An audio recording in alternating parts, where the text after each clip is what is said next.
Welcome back to the Wealth Actually podcast. I'm Fraser Rice. Today, we're going to speak with Polly Price, who, believe it or not, had the joy of being able to teach me in law school about legal methods. But she's gone on to do many great things beyond that. And we're going to talk about her new book, which deals with the pandemic, the U.S. response to it, and the history of pandemic policy within the United States. Polly is a professor of law at Emory University, but I'm going to let her talk a little bit about her background, and then we're going to dive into the book and talk a little bit about the policy decisions around the pandemic response and what we can learn about it going forward. Polly, welcome aboard. Thank you very much. It's good to be with you and to see you again. Likewise. Thank you for being on. And we're coming at a very interesting time here vis-a-vis the pandemic. We seem to have we've bounced off the lull in terms of the danger around COVID and so on. But before we get into that a little bit, take us through a little bit about what got you interested in the subject and how your background informed that. I became interested in the subject of disease control, I think primarily after I became a law professor because, as you will recall, the Centers for Disease Control is just up the street from Emory Law School.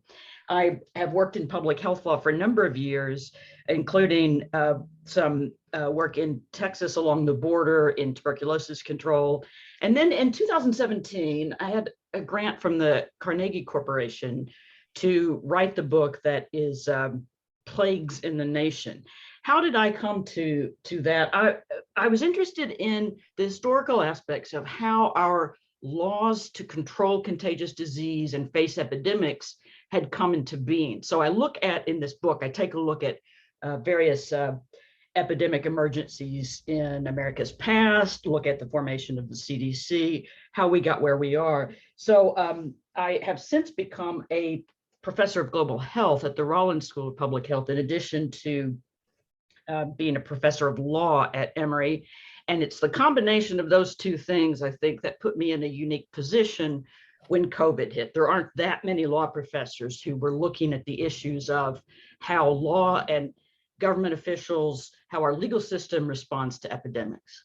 Well, it's peanut butter and chocolate, and at the same time, it seems like the laws are being formulated as we speak. So it's a pretty cool time to be able to see the historical context and then to see it being applied on the spot and with stakes so high. Maybe take us through a little bit about the history of pandemics in the United States. I mean, we've gone back to 1776 and even before that, the settlers and so on. What should we be thinking about in terms of what the United States has gone through in terms of the ability to deal with disease?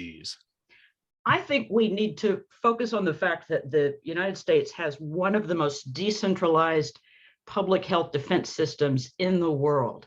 And that shows it has both good aspects and bad aspects to it, but some of the fault lines come through in pandemics like COVID. So if we look back through history, one of the chapters in the book, I talk about yellow fever epidemics at the end of the 19th century, early 20th century. These primarily affected the South, but they were such a regular occurrence and so frightening as they moved up from the coast. People would flee cities when the first yellow fever case appeared, or the rumor of it, they would flee and go north.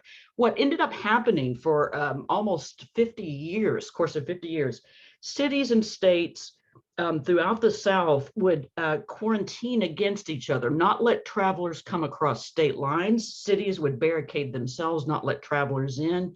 It had a huge economic impact. But it was this reaction and fear of one state, one town, one county. They were concerned that their neighbors were not controlling disease and allowing it to spread further north. So they would impose these quarantines.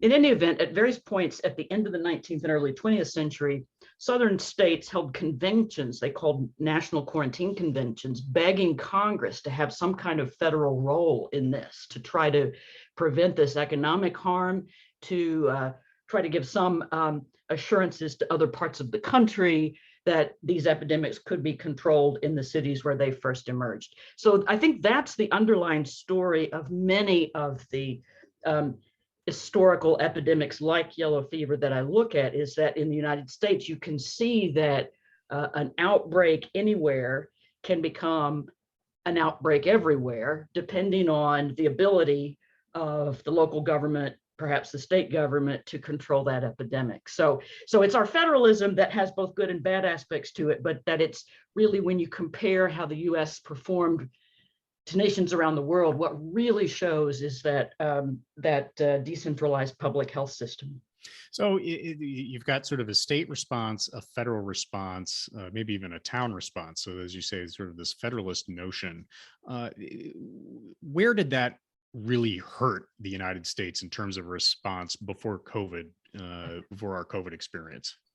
I think in the beginning, it was a resources issue. So I was on some calls with the National Governors Association, and they were asking the questions about how they could acquire PPE, the personal protective equipment for health workers, what sort of measures they could take, but mainly acquiring resources like that, testing supplies. So especially with the resources, some state governors banded together to form purchasing groups, essentially, because otherwise you had 50 state governors competing against each other in the marketplace and driving up those prices.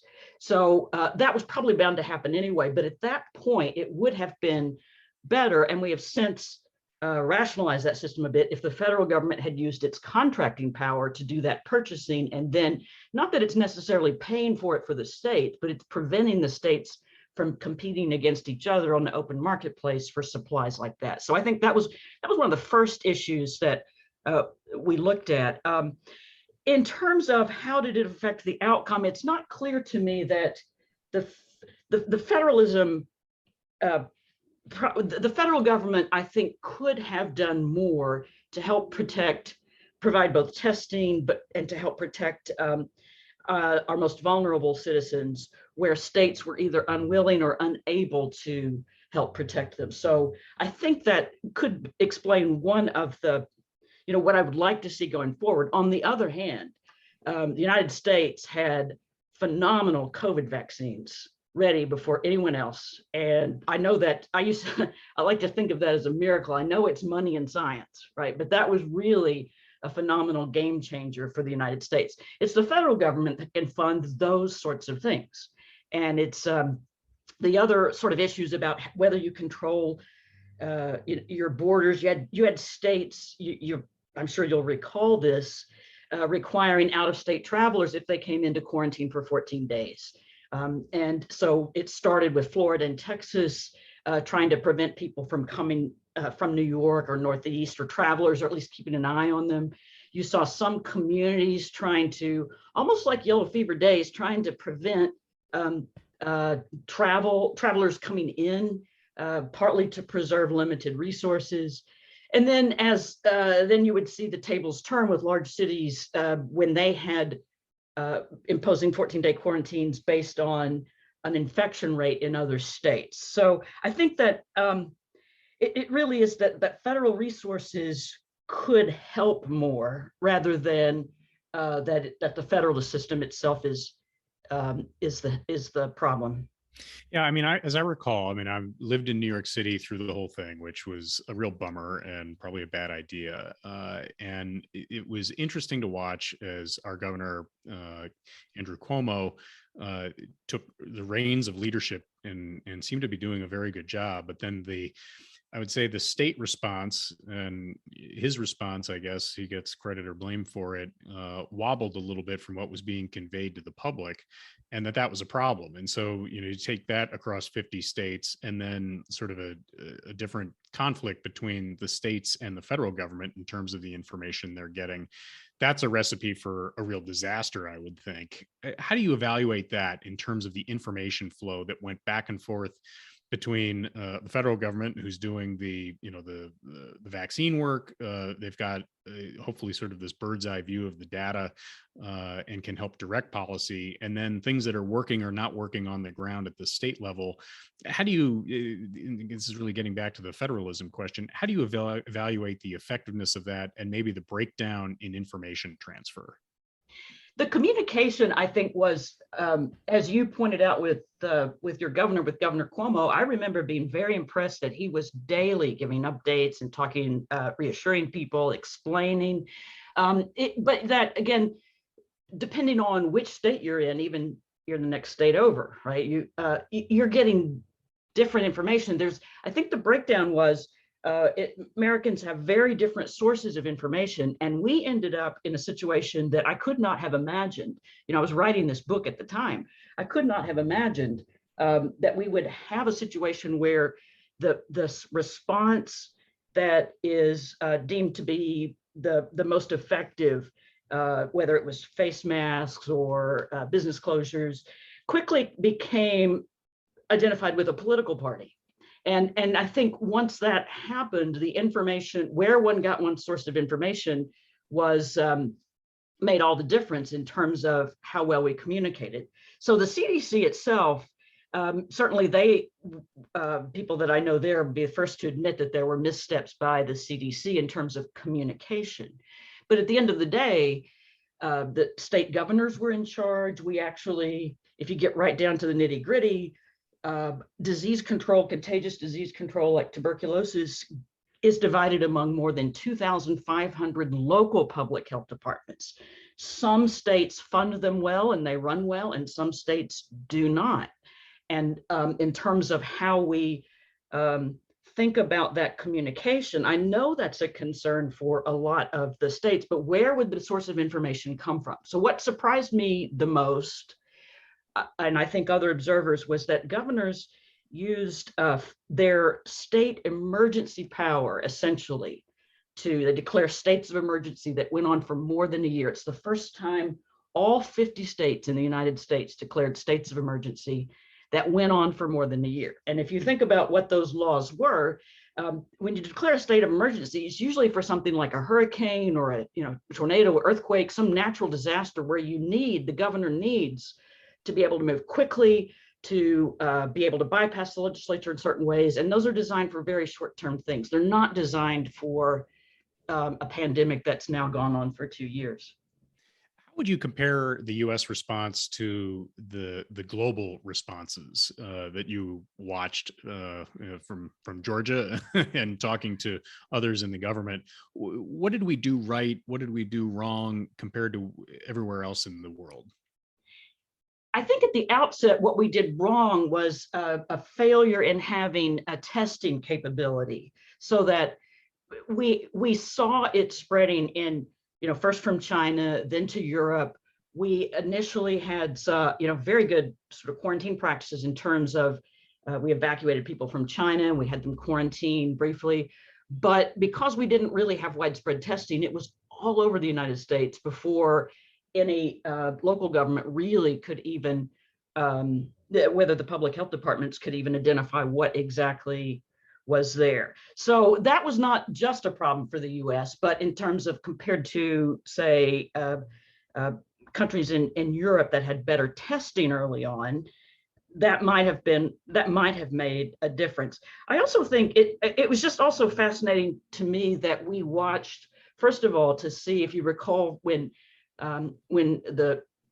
China locked down the Wuhan area, that's an area larger than Chicago, and it locked it down, and that failed to contain it.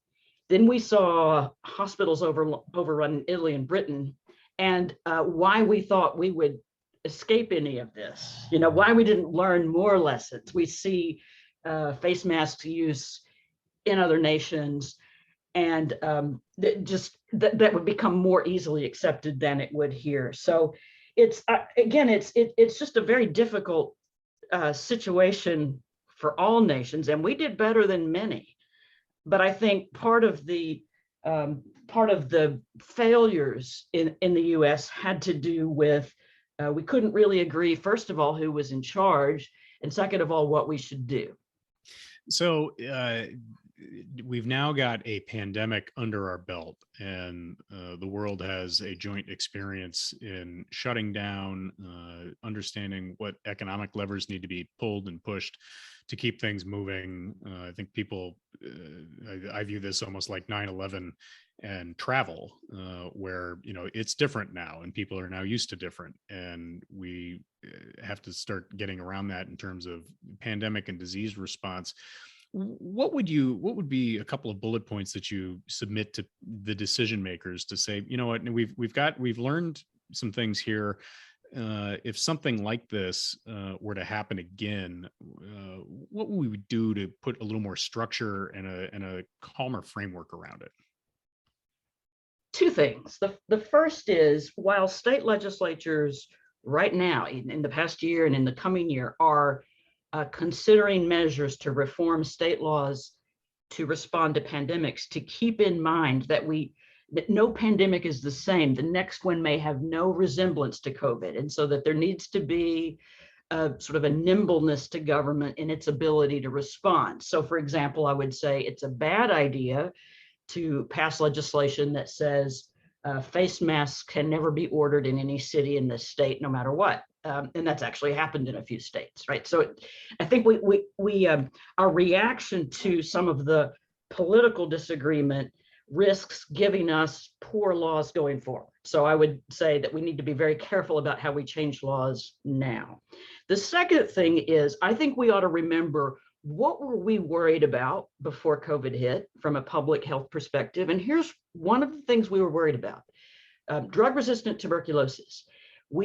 Our public health departments in the United States work very hard to keep that under control. It's a huge problem globally, not so much in the United States, but it's because public health departments work very hard to control it. They identify tuberculosis cases. If someone tests positive, they offer tests to others. They offer treatment. Treatment can take more than a year.